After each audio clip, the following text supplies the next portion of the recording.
You want to hire on head, heart, and briefcase. So head is your behaviors. Heart is, are you a core values match? And Right. briefcase is your experience. Welcome to the Scalability Code, the podcast that helps you get out of the shit show and start growing your business. A few times each month, you'll hear stories and commentary from visionary entrepreneurs, EOS implementers, and fractional COOs about how they've taken businesses to level 10. And now for your host, Matt Haney. Here we are again, another episode of the Scalability Code. I'm joined today by a fabulous EOS implementer, Amy Holtz. Amy, thanks for joining us. Matt, it's a pleasure to be here. Thanks for having me. Amy comes from New York, but now Philly, and has been an implementer for several years and is going to give us a little bit of her backstory. So, Amy, we start out the same way. I always ask people to go back and give me some backstory. I find every time I meet somebody, I feel rushed to give my introduction. I got to give my 2-minute elevator pitch. I got to get in, I got to get out and be succinct. This is our chance to not be rushed. And one of my favorite parts of doing this podcast is learning how people got to where they are today and what their entrepreneurial journey was and who were impactful in that. So I want you to think back and take your time to remember what started your journey as an entrepreneur. Because ultimately, every entrepreneur had some sort of influence that said, hey, this is how I got here. So I don't know if anything pops into your mind immediately, but if you could recall back to those early entrepreneurial days, people that impacted you or things that made you an entrepreneur, I'd love to hear about it. So it happened by accident. I think it's crazy that when you're 18, you sort of have to pick what you're supposed to do. So I picked Right. all the wrong things. There we go. I was a banker, lawyer, and hated both of those things. I joined a family business, which when I joined, we were a chain of 8 independent party stores doing about $8 million in revenue. And I fell madly in love with the business. I loved building something. It was just so much fun. When we sold 15 years later, we had become Party City's largest franchise. I had 900 employees, 25 stores, over $75 million in revenue, and I just fell in love with being an entrepreneur. That's fantastic. Wait. So much to unpack here. So many questions. Sorry, I won't let us go off on too many tangents, but I do love a growth story. I love a retail sales story in stores when retail used to be fabulous. But who started the business originally? Who was the first? My father started the business. And well, actually, my mother started the business. She had avoided Even her better. life. She had a little stationery store, and my Really? father got one shelf, and it was paper goods. And That's from funny. that, my father's credited with starting the entire party industry. And Really? he ended up opening the first party store on 19th That's fantastic. Street. Where? Then in New York? in Florida. We were in In Florida. Florida. Okay. And then Party City knocked us off. And Okay. it's a crazy story because they went public, they were doing amazing. And then when they had 200 stores, we had 25 stores, but the industry was so small so that, I was probably the third largest in the industry. And every time I opened a store, they opened across the street and tried to put us out of business. Wow. And then what I think became one of the best days of my life, they weren't paying attention to their inventory. The auditors wouldn't sign their financials. So their stock quickly went from $30 to 50 cents. They got bought. The people that bought them said all their stores across from us weren't doing so well. So we were going to buy them. We ended up joining Party City, and I got to be a part of rebuilding Party City. And then ultimately we sold to them. That's It was a amazing. great journey. Yeah. That's amazing. And do you know, are some of those stores still, like some of your stores still operating in the same locations that you signed Well, leases sadly, on until? Party City went out of business in the last year. I sold 10 years ago. I didn't know they closed. I know that, actually, now that you say that, I did think about it. Yeah. But when they closed, were some of your locations still open? Oh, yeah, all of them. I mean, not all of them, but pretty But much most all of them. them. That's Yeah, so most of cool. them. Yeah. What a great story. So was your dad an entrepreneur and you watched him sort of build businesses or or your mom like? He was just an entrepreneur. I just fell in love with the building of it. I always say running a business is a lot of fun till it's not, because then I built 2 other businesses, and it's such a high. There's the deal high, there's the build, creating something out of nothing. There's all of a sudden you turn around. I remember both times I was running my business, I turned around and I'm like, when did we get so big? Like it happens without you even realizing it. So it really does. It's really fun. I love that story. I mean, retail businesses, I have a special place in my heart for them just because the world's gone so digital, and that experience that you have with a retail store worker and touching something and feeling it and being able to get a subject matter expert, in this case, the party world, like understanding what's good and great and making sense and on trend. And like that experience, we don't get it as much anymore in the way that we're operating as humans. And that's a little sad to me, but it's also change, right? And you can either embrace it, you can either bitch about it, or you can bitch about it and embrace it and not choose to do that. So yeah, you gotta deal with it. You gotta evolve. How many employees did you manage at one point or have? We had. I didn't think I'd manage them all. 900. Yeah. Unbelievable. Unbelievable, right? My mind immediately goes to, what's the payroll number on 900 employees every 2 weeks? And a lot. It's just a lot to deal with. That's really cool. A lot. And then how did you get into becoming an implementer? Like, what was that journey? I ran a second business, and I always, as I said, running a business is fun till it's not. Right. And then you get burned out, and I just thought that was the entrepreneurial journey. And then I ran a business on EOS, and it was the first time I ran my business didn't run me. First of all, I didn't think it was possible.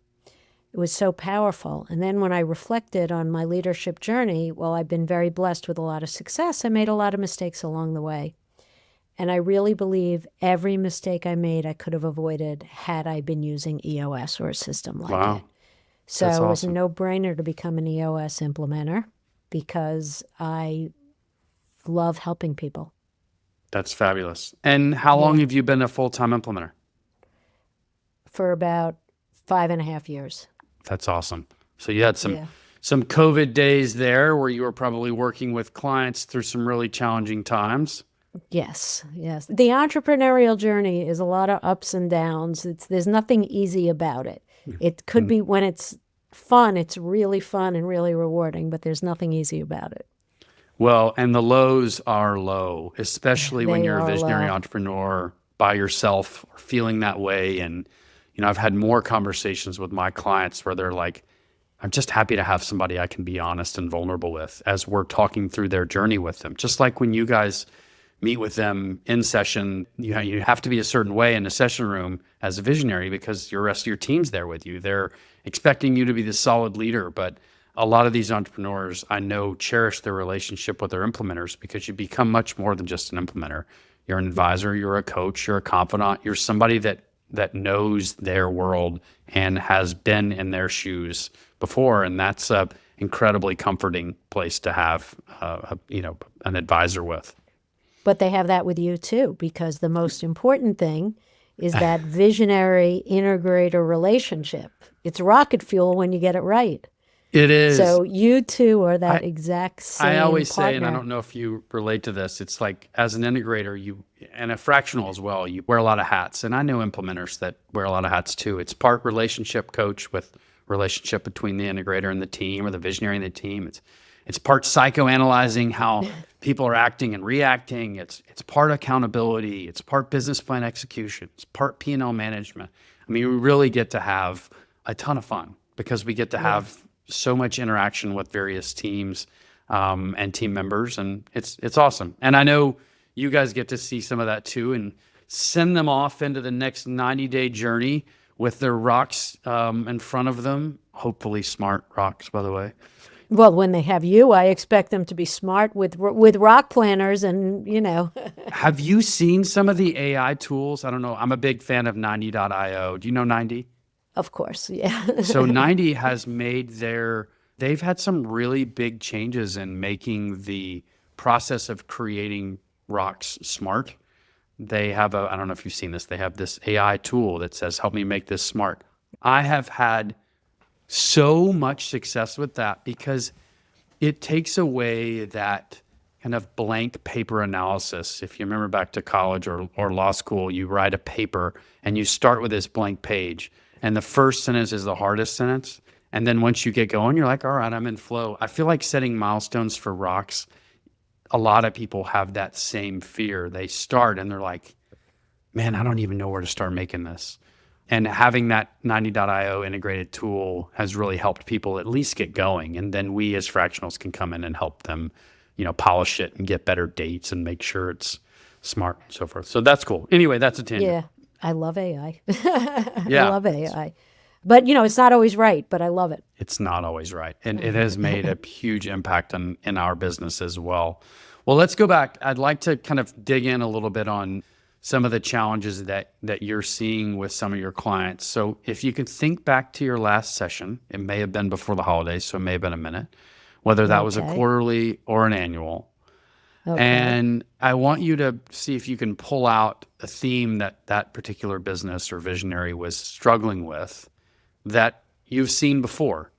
And there's a lot of recurring themes that implementers see, and I like pulling them out and talking about them.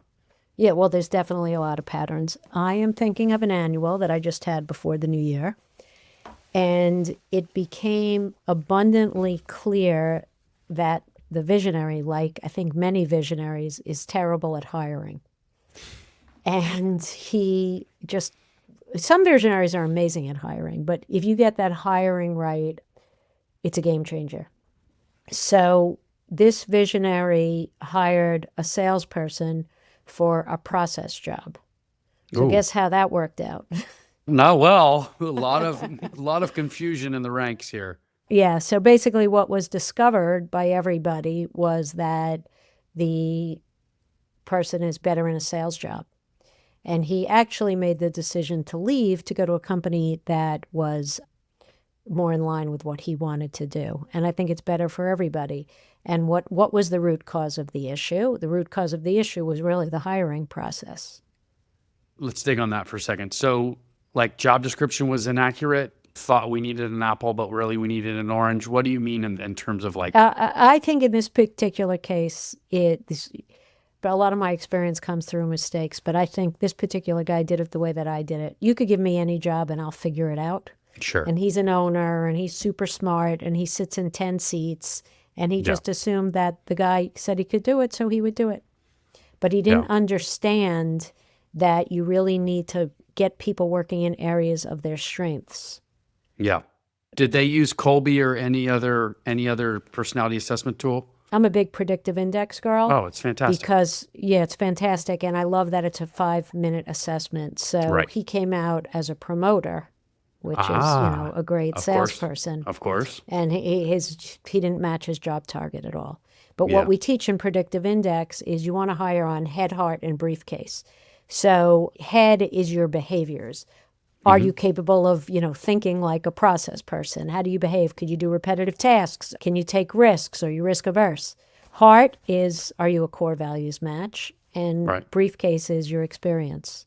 That's right. So your background, we added that into the, we added it back into the sales process. So I'm going to go back because this is what I get to do. Okay. So we create a job description, which we've done. I'm hearing that it was the right job description for the role that's needed. Did they then put him through predictive index? Partly the right job description because he didn't understand what behaviors he needed. He just said, I need somebody who's going to do process. So the job description would require somebody who, has that type of process brain. They think in logical steps. They're not somebody who's all over the place, somebody who could follow, is highly accurate, who could follow up with details. So the job description was partly right. And did he put them through the predictive index? No. No, it was after. It was, hindsight's 20/20. It sure is. Aren't we perfect looking backwards? But let me ask you, did the visionary, he probably never admitted he should have done something differently because that's... Absolutely admitted he should have done. He did? There's humility, a very big vulnerability. Difference. Yeah. Yay. That's a very big difference between people who are growth-oriented and willing to be open, honest, and learn. Well said. So well said. I have had more success with personality testing assessments, however you want to look at them, because it takes a lot of the emotional feeling out of an interview. You and I interview each other. We like each other, right? Amy and I like each other. We'll be a great fit. Well, liking each other is one piece of the process. The other 7 pieces of it are, like you said earlier. What would you say? You said heart, Head, heart, briefcase. Head, heart, briefcase. head, heart, briefcase. I've never heard that. That's fabulous. But it's also, but you have to think, what people do is they make a judgment within 30 seconds. I like this person, so they're good. But that's not what you're hiring for. You're not going on a date. You want somebody who could consistently do the job well. And I'm always teaching manage your energy, not your time. Everybody could do everything. But when you're in a job that's a natural match for your energy, time and space expands. You go into that state of flow. So It's not that this guy couldn't do the job. It wasn't giving him energy. And energy is contagious, and it affects the whole system. It certainly does. Head, heart, briefcase. I'm going to use it. I'm going to use it. I'm going to give you credit, but I'm going to use it. Okay. Well, it's really predictive index. Well, predictive index, they don't get the credit. You brought it up. I didn't hear it from them. I don't know. I like to give the real source credit. I know. That's awesome. I have a lot of those things I've grabbed onto over the years. And to your point, I need to go back and think about where I heard it first and reference the person I learned it from, because we're all learning from it. Okay, so what you're saying is, and I agree, there's a consistent theme with hiring the wrong person for the wrong seat, or the right seat, but the wrong person. Right. Well, there's all kinds of, there are a million issues, but what we both do is we help people IDS what's the root cause. In this particular case, there were several roots. We had a right person, wrong seat, as you're saying. We had the root cause was a hiring process issue, right? We had to fix both. Right. And it worked out better for everybody.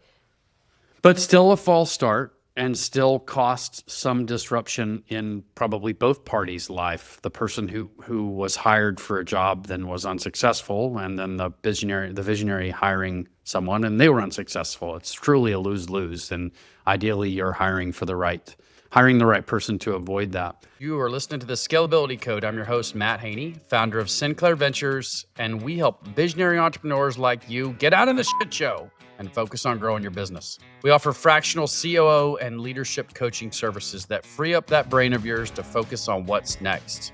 Learn more about us at sinclairventures.com. Now back to it. I'm going to take it one step further and ask you sort of about onboarding, because onboarding is one of the things I'm passionate about. I think we as entrepreneurs, I'm one, you're one, the visionaries you work with are certainly.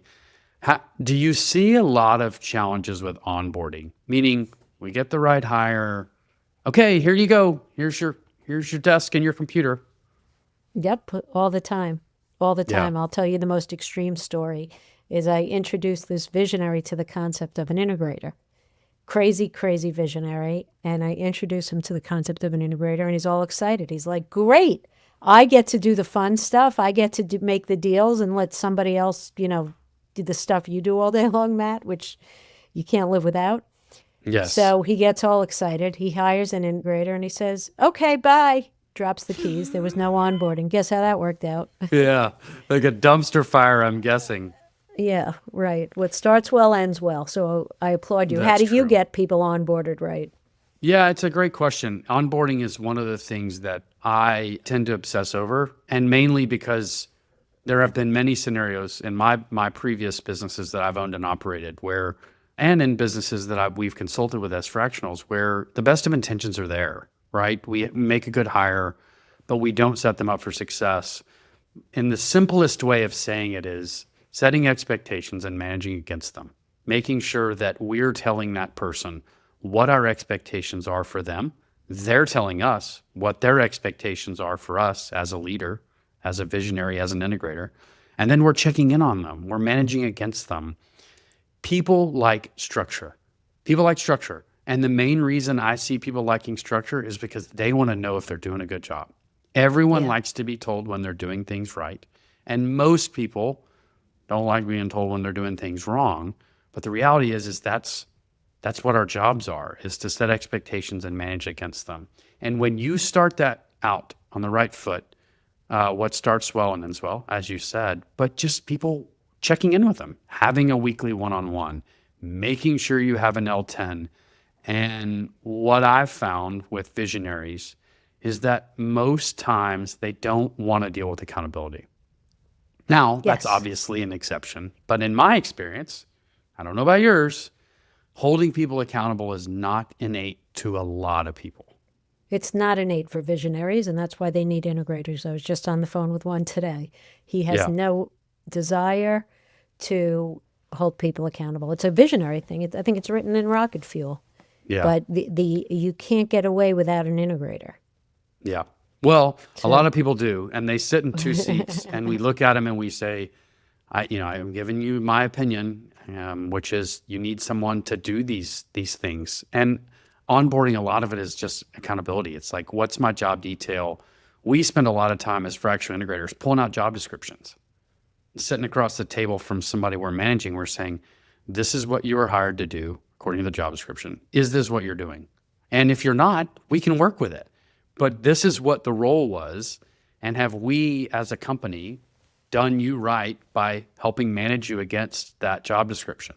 And a lot of times the answer is no. Well, what are you doing? Yeah. Well, I'm doing this over here. Okay, well, we got to get you back to this piece of paper because this is what we hired for. And if it's because you're being pulled over there, it's my job as the integrator to make sure that we come back to the middle and center up and make sure that you're focused on the priorities for the role that you're working in.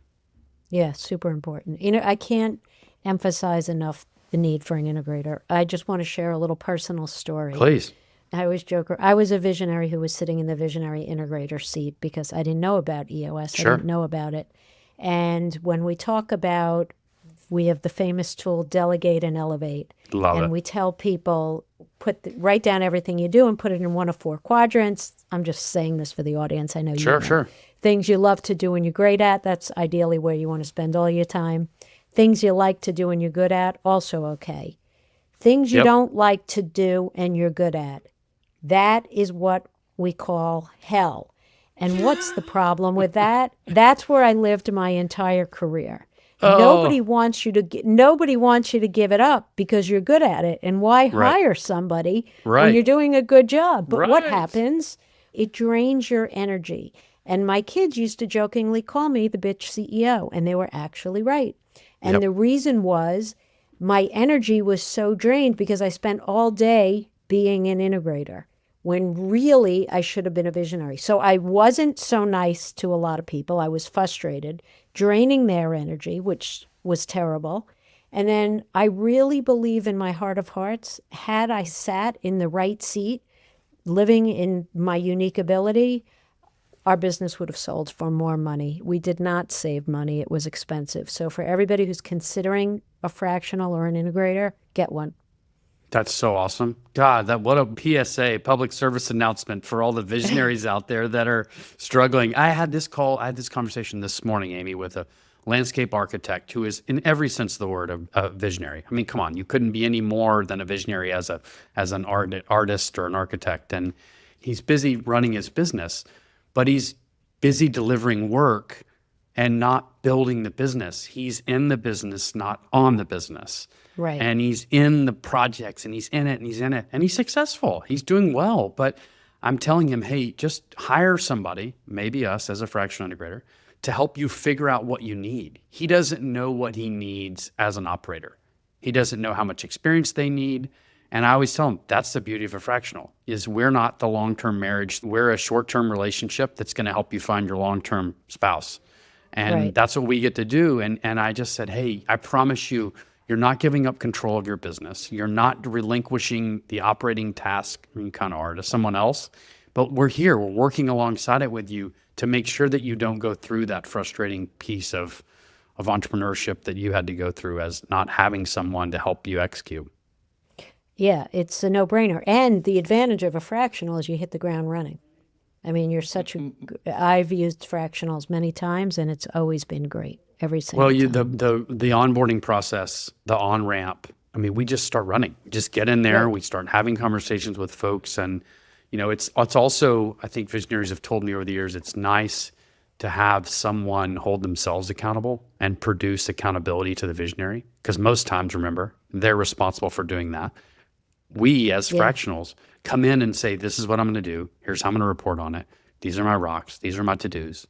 And we're taking task and executing against it. So they don't ever have to wonder what we're doing because we're pushing that up to them and then teaching everyone else to do the same thing. It's really cool. Yeah, it's a no-brainer. It is a no-brainer. Let me keep going. Okay.